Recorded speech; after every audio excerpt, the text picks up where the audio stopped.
Dans cette vidéo, je vais tester le nouveau filtre neuronal de Photoshop qui permet de passer un paysage par exemple d'un désert à une banquise. Oui, on va voir.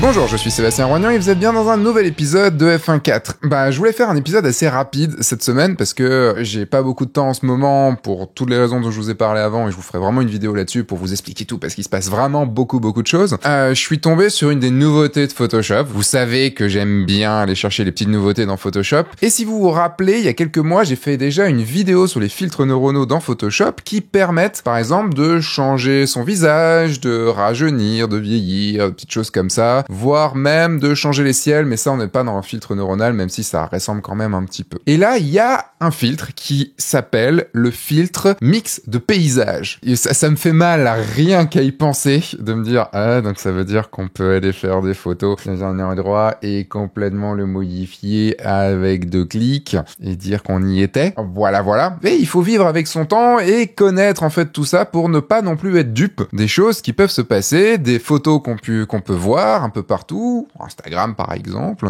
En l'essayant tout à l'heure, j'avoue que j'ai été supra bluffé. Je me suis dit non mais ça il faut absolument que j'en parle parce que putain, ça claque. Pas tout le temps, mais ça claque un peu quand même. Comment arriver sur ce filtre? Déjà c'est assez simple, il vous faut une photo de paysage. Normalement vous êtes beaucoup à en avoir des photos de paysage. J'ai prévu 5 photos, une photo en Nouvelle-Zélande, une photo à Bali, une photo en Islande, une photo en Espagne et une photo en Martinique. Donc on va commencer en Nouvelle-Zélande, c'est une photo donc qui a été prise juste à côté du Mordor, petit film qui s'appellerait Le Seigneur des Anneaux, enfin un truc comme ça. Donc je vais aller voir ce que ça donne en version très enneigée, puisque j'y étais en été, enfin en hiver, mais en été, puisque là-bas c'est dans l'hémisphère sud. Ok, ça fait 2 minutes que cette vidéo est commencée, vous voulez voir qu'est-ce que ça fait vraiment. Pour aller dans mon filtre neuronal, il faut avoir évidemment la dernière version de Photoshop. Si vous n'avez pas la dernière version de Photoshop, ça marchera pas. Vous allez dans Filtre Neural Filters, et vous avez des filtres qui changent ici, puisque si vous vous rappelez, on avait parlé de portrait intelligent la dernière fois. On a parlé aussi de super zoom, de lissage de peau en fonction des épisodes. Et là, on va aller dans mix de paysage. Donc ceux-là sont finis, mais celui-là est encore en bêta, donc il va sûrement être amélioré au fur et à mesure du temps. Et je vous parlerai un petit peu de flou de profondeur qui a l'air plutôt pas trop mal. Donc je clique sur mix de paysage. Alors il faudra peut-être que vous le téléchargiez. Et on a ici quelques photos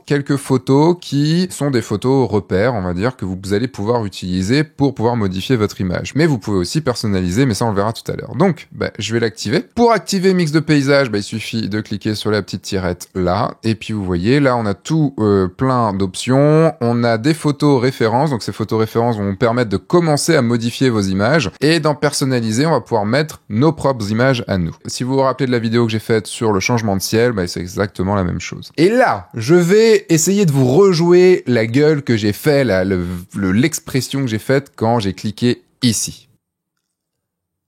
Ok, l'image est pas parfaite, mais ok, c'est vraiment en fait, là je suis en train de rejouer l'expression, mais même en le revoyant là, c'était il y a quelques minutes, et là, j'ai fait, ah ouais, quand même, refaisons l'avant-après quand même, hein. Avant, après, en 2 clics. J'ai pas tout testé, mais là il y a une autre photo de paysage enneigé, de montagne enneigée. Ok, donc c'est un petit peu moins, mais c'est en fonction de l'image. Pour voir un petit peu ce que ça fait, par exemple avec un coucher de soleil cette fois-ci. Ça change pas forcément grand-chose. On va voir sur l'Arizona, enfin sur le Grand Canyon, je sais pas, ça doit pas être l'Arizona, mais le Grand Canyon. Ok, pas foufou, il y a quand même des petites modifs, mais tout de même, hein. Ouais, ça marche moins bien le reste quand même, hein. Allez, on va voir sur Yosemite. Non, là, mais le début, franchement, le début est pas si mal, hein. Là, je sais pas où c'est peut-être en Amérique du Sud ou en Afrique. C'est pas ouf, hein. Ça se voit que c'est du numérique, mais quand même.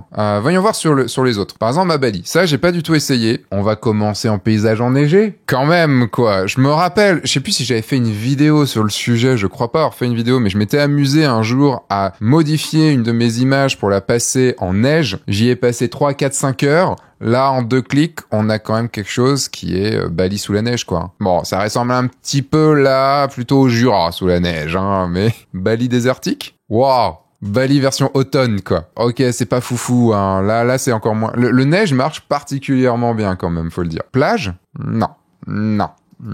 Marais? moyen. Voyons voir un petit peu d'Islande. Pour le temps que ça calcule, pour vous expliquer un petit peu, là ça met, quand on applique, ça met traitement sur l'appareil. Donc là ça veut dire que les images sont déjà sur mon ordinateur et à ce moment-là, il est en train de post-traiter dans mon ordinateur. Mais quand il met traitement dans le cloud, ça veut dire qu'il a uploadé la photo pour pouvoir travailler dans le cloud et pouvoir remettre des choses. Bon là c'est pas foufou. Là la version neige a pas très bien fonctionné. Mais voyons voir plutôt cette version-là qui ressemble un petit peu à l'image, mais bon c'est plutôt... Non.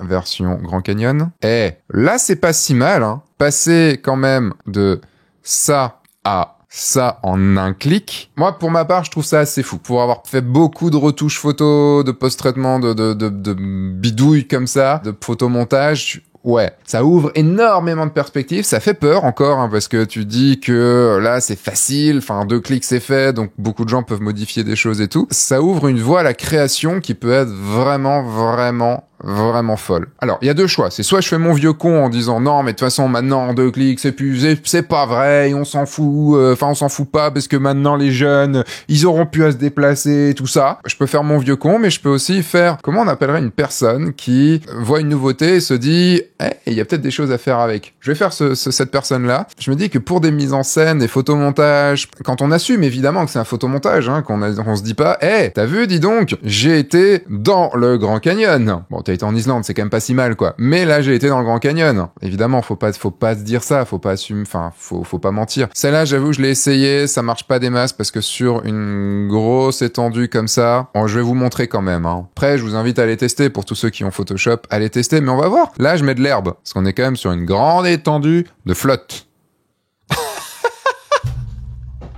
Oh yes, trop bien. N'empêche, vision post-apocalyptique, réchauffement climatique. Bah non, parce que ce serait la montée des eaux. Mais quand même, quoi. D'un coup, la Martinique n'a plus de flotte. Génial. Franchement. Donc je reviens sur ma première image et je vais repasser, comme tout à l'heure, sur la partie très enneigée. On a ici l'intensité. Bah c'est l'intensité de la modification. Si je le mets, par exemple, à 10%, eh bien, il va moins agir. Mais il va agir quand même un petit peu. Il va mettre normalement quelques petites traces de neige. Là, pas beaucoup, mais si je les mets à 50%, histoire qu'il y ait une petite modification. Vous voyez, ça commence un petit peu et il arrive quand même à gérer un petit peu de neige par-ci, un petit peu de neige par-là. Et je sais pas du tout quelle est l'intelligence artificielle, enfin l'algorithme, on va pas parler d'intelligence, mais l'algorithme qu'il y a derrière qui fait ça, parce que quand même, quoi. J'enlève ça et je vais mettre, par exemple, ici, hiver. Donc ça veut dire qu'on peut faire ça, hiver, version hiver. Donc c'est un changement de l'hiver version l'hiver. Donc si j'enlève hiver là, ça donne quoi? Ça change quand même pas mal les choses. Est-ce que si je passe en automne, mais si je mets de la neige en automne, on dira la neige en automne, c'est faisable. C'est un peu bizarre quand même. Si je passe par exemple sur une autre avec l'herbe, déjà voyons voir ce que ça donne sans rien. Ouais, sans rien c'est quand même vachement bizarre. Là, on avait dit que c'était pas si mal que ça. Donc là, je vais rajouter par exemple un peu un coucher de soleil. Ça a donné du volume. Franchement, avec un filtre Instagram, ça passerait, hein. Si je rajoute de l'été, quoi, il va me mettre des fleurs? Non, il me fait quelque chose d'un peu plus chaud. Printemps, plus d'arbres. À part ce vert qui est absolument hideux, c'est quand même pas si mal. Il m'a même rajouté des arbres sur le truc. Franchement, quand je vois le truc maintenant, je me dis, mais qu'est-ce que ça va être dans 3 ans, dans 5 ans, quoi. Alors là, on avait dit que c'était quoi? C'était l'automne qui marchait bien? Non. Bon, c'était toujours la neige qui marchait bien. Je vais mettre un peu plus d'hiver. Là, il m'a complètement modifié les choses, mais quand même, quoi. C'est absolument dingue les paysages qu'on peut créer grâce à ça. C'est vraiment un mix de paysages. C'est pas on transforme d'un truc à un autre, c'est vraiment un mix de paysages. Il y a très peu d'options, donc je vais pas passer des heures à vous parler des options. Pour finir sur les options, conserver le sujet, ça va être plutôt si vous avez une personne ou des personnes dedans, ça va vous les conserver. Et harmoniser le sujet, ça va être sûrement harmoniser un petit peu plus au niveau de la colorimétrie, du contraste. Et il y a l'option personnaliser ici, où vous pouvez aller chercher vos propres images. Et là, moi, je vais chercher, par exemple, une image que j'ai pu faire en paysage. Donc là, on était en Islande. Et si, par exemple, imaginons, je sais pas, par exemple, à Bali, mixons l'Islande et Bali, c'est pas si mal. On pourrait, potentiellement, c'est pas tout à fait Bali, mais avec un truc un peu plus chaud, un peu plus, peut-être, été. Faut vraiment voir ça comme un outil pour pouvoir faire pour pouvoir faire des photomontages et autres. Ça marcherait vraiment bien. Ça, c'est pour les options. Et je voulais vous montrer juste une chose, c'est le flou de profondeur.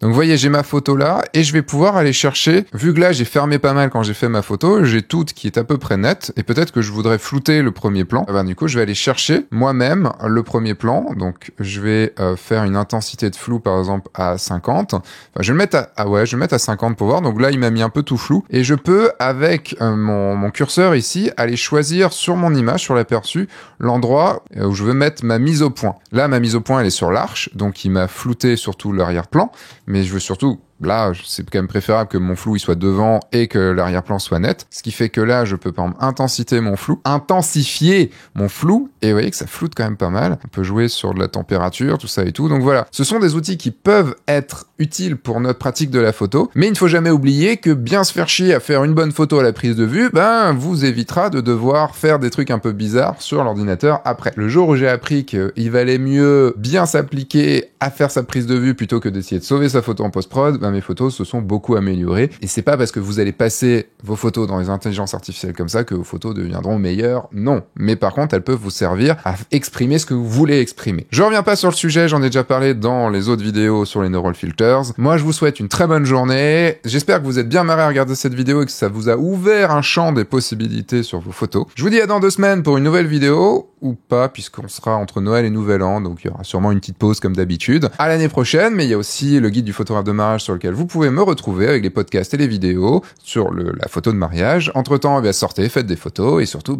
amusez-vous. Au revoir.